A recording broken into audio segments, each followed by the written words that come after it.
महाभारत के पात्रों में अक्सर कर्ण का महिमा मंडन किया जाता है। कर्ण के प्रति ऐसी संवेदना और सहानुभूति उपजाई गई है कि हिंदू समाज का एक विशाल वर्ग यह मानने लगा है कि कर्ण एक महावीर, अर्जुन से श्रेष्ठतर धनुर्धर, महादानी, सदैव स्त्रियों का सम्मान करने वाला योद्धा था, जिसके साथ बहुत अन्याय हुआ। मूल महाभारत की कथा और कर्ण के जीवन से जुड़े प्रसंगों को आधुनिक साहित्य में इतने झूठ और कल्पनाओं से मंडित किया गया कि लोग उसमें बहते चले गए। फिल्मों, टीवी के धारावाहिकों और नाटकों में भी यही झूठ कथाएं ली गईं, क्योंकि मूल महाभारत बहुत कम लोग पढ़ते हैं। जनश्रुति है कि गुरु द्रोण ने कर्ण को शिष्य बनाने से मना कर दिया था, जबकि महाभारत ग्रंथ में लिखा है, जब भीष्म ने द्रोण को कुरुकुमारों का शिक्षक नियुक्त किया और द्रोण ने गुरुकुल की स्थापना की, तो वहां कौरवों के अतिरिक्त वृष्णि और अंधक, यादव वंश, अनेक देशों के कुमार और राधानंदन कर्ण, ये सब द्रोण के पास शिक्षा लेने आए। कर्ण किशोरावस्था से ही अर्जुन से बैर रखता था और दुर्योधन के साथ मिलकर पांडवों का अपमान करता था। इसकी पड़ताल महाभारत के 9, 10, 11, 12 अध्याय, 131 अध्याय, संभव पर्व आदि पर्व से की जा सकती है। पांडव उसे कभी सूत पुत्र कहकर अपमानित नहीं करते थे, पर कर्ण पांडवों के जन्म को लेकर व्यंग्य करता था। धनुर्विद्या में अर्जुन अधिक पात्र सिद्ध हुआ या कर्ण में अर्जुन जैसा समर्पण द्रोण ने कभी नहीं पाया, तो उस पर द्रोण ने ध्यान केंद्रित भी नहीं किया, जैसा कि किसी भी कक्षा में होता है। बाद में यही कर्ण असत्य बोलकर भार्गव परशुराम का शिष्य बना। कहा जाता है कि शिक्षा पूरी होने के बाद कुमारों की परीक्षा ली गई तो कर्ण को मौका नहीं दिया गया। यह भी सफेद झूठ है। सबसे पहले तो हमें यह समझना चाहिए कि वह प्रदर्शन केवल कुरु कुमारों का था, सभी शिष्यों का नहीं। अगर सबका प्रदर्शन रहा होता तो बाकी राज्यों के कुमार क्यों नहीं आए? एक भी यादव नहीं उतरा प्रदर्शन में, और तो और द्रोणपुत्र अश्वत्थामा भी तटस्थ ही रहा। इसके बाद भी जब कर्ण ने प्रदर्शन करना चाहा तो उसे अनुमति मिली, उसने प्रदर्शन किया भी। फिर कर्ण ने हठ किया कि अर्जुन उससे युद्ध करे और साबित करे कि वह श्रेष्ठ धनुर्धर है। आप इसे महाभारत के 6, 7, 19, 22, 23, 24, 25, 26 अध्याय, संभव पर्व आदि पर्व में देख सकते हैं। अर्जुन भी धनुष बाण के साथ सज्ज होकर युद्ध के लिए तैयार हुआ, किंतु युद्ध नहीं हुआ। जल्दी ही कर्ण को अपनी योग्यता दिखाने का पूरा मौका मिला। द्रोण ने गुरुदक्षिणा में कांपिल्य के राजा द्रुपद को पकड़ लाने के लिए कहा। दुर्योधन, उसके सारे भाई, कर्ण और सारी सेना द्रुपद को पकड़ने गई, पराजित हुई। महारथी कर्ण युद्ध क्षेत्र छोड़कर भाग खड़ा हुआ। तब केवल 4 पांडवों ने कांपिल्य की सारी सेना को हराकर द्रुपद को पकड़ लिया। युद्ध में हारना कोई लज्जा की बात नहीं है, पर भगोड़ा कर्ण मानसिक रूप से भी कोई वीर नहीं, अपितु कुचक्री षड्यंत्रकारी था।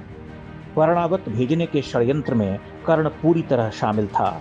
महाभारत के जतुगृह पर्व आदि पर्व में इसका ब्यौरा मिलता है, जबकि आधुनिक साहित्य और सीरियल में यह प्रदर्शित किया गया है कि कर्ण ने इसका विरोध किया था। द्रौपदी के स्वयंवर में कर्ण ने धनुष उठा लिया, पर द्रौपदी ने उसे मना कर दिया। इसे कर्ण पर अन्याय के रूप में दिखाया जाता है। कोई यह नहीं सोचता कि वह स्वयंवर था। स्वयंवर मतलब अपना वर चुनने की स्वतंत्रता, तो भला द्रौपदी क्यों किसी को मना नहीं कर सकती थी? स्वयंवर में जब अर्जुन ने लक्ष्य भेद किया और वहां उपस्थित सारे राजा अर्जुन पर टूट पड़े, अर्जुन और भीम ने उनका विकट विरोध किया। उन हमलावर राजाओं के साथ कर्ण भी था। इतने राजाओं से लड़ चुके अर्जुन से कर्ण पराजित हो गया। अपनी हार मानकर युद्ध से हट गया, बल्कि वह हाथ जोड़कर कहने को विवश हुआ कि ब्राह्मण वेश में आप कौन हैं? साक्षात गुरु परशुराम हैं अथवा भगवान विष्णु, जिसने मेरी यह दुर्दशा कर डाली। देखिए महाभारत का स्वयंवर पर्व और आदि पर्व। द्यूत में पांडवों के हारने के बाद जब दुशासन मात्र एक वस्त्र पहनी हुई द्रौपदी को खींच रहा था और द्रौपदी गिड़गिड़ा रही थी, तब दुशासन द्वारा यह कहने पर कि तू चाहे रजस्वला हो, एक वस्त्रा हो या नग्न ही क्यों न हो, दासी है, हम जैसे चाहेंगे तुझे रखेंगे, तब कर्ण ठठाकर हंसा था। इसकी पड़ताल महाभारत के द्यूत पर्व स्वभाव पर उसे की जा सकती है। एक स्त्री के प्रति यह चरित्र था कर्ण का। कौरवों में अकेला विकर्ण जब इस घोर लज्जास्पद कर्म का विरोध कर रहा था, तब कर्ण ने उसका तिरस्कार करते हुए द्रौपदी को वेश्या कहा। दुर्योधन या किसी अन्य कौरव ने नहीं, बल्कि कर्ण ने दुशासन से द्रौपदी को नग्न करने के लिए कहा था। जब पांडव वन में चले गए तो कपटी कर्ण ने शकुनी से कहा कि जब ये 13 वर्ष बाद वापस आएंगे तो फिर से जुआ खेलकर इन्हें वन में भेज देना। दुर्योधन को यह प्रस्ताव पसंद नहीं आया तो कर्ण ने सेना लेकर वन जाने और पांडवों की हत्या की योजना बनाई। आप महाभारत के अरण्य पर्व से इसकी पुष्टि कर सकते हैं।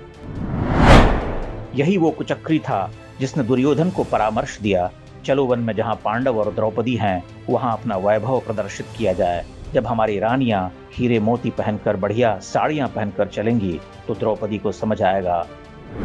जब गंधर्व चित्ररथ ने कौरवों पर हमला कर दिया, दुर्योधन को बंदी बना लिया, तो उसका परम मित्र महारथी कर्ण दूसरे रथ पर कूदकर भाग गया। महाभारत के घोषण पर्व वन पर्व से सत्य को स्थापित किया जा सकता है।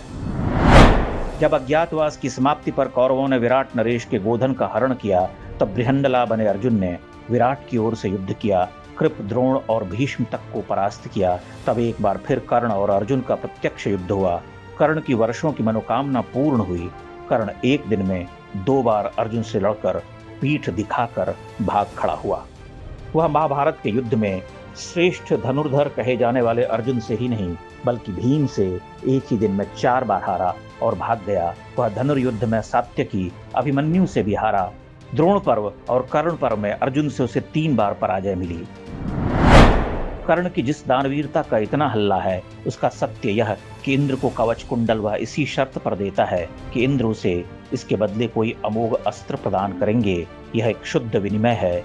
उस क्षण कर्ण कहता है कि मेरा एक ही शत्रु है अर्जुन, वही जो युद्ध में भयंकर गर्जना करते हुए मुझे भयाक्रांत करता रहता है। उसके वध के लिए अमोघ अस्त्र प्रदान कीजिए। अब आप कल्पना कीजिए कि दुर्योधन के हर षड्यंत्र का परम साथी, युद्ध मैदान से भाग खड़ा होने वाला अर्जुन, पांडवों से कई बार परास्त होने वाला, हर क्षण येन केन प्रकारेण अर्जुन को मारने की इच्छा रखने वाला महान कैसे हुआ। दिनकर के काव्य रश्मिरथी और मराठी उपन्यासकार शिवाजी सावंत की पुस्तक मृत्युंजय में सैकड़ों कपोल कल्पनाओं और झूठ से उसे महान बना दिया गया। इन साहित्यों और सिनेमा धारावाहिकों के कारण हमारे महाकाव्य, महान ग्रंथ महाभारत पर प्रश्न उठे। पूरी सामाजिक सांस्कृतिक व्यवस्था कटघरे में आ गई। मनुवाद और ब्राह्मणवादी अन्याय का एक झूठा नैरेटिव गढ़ दिया गया।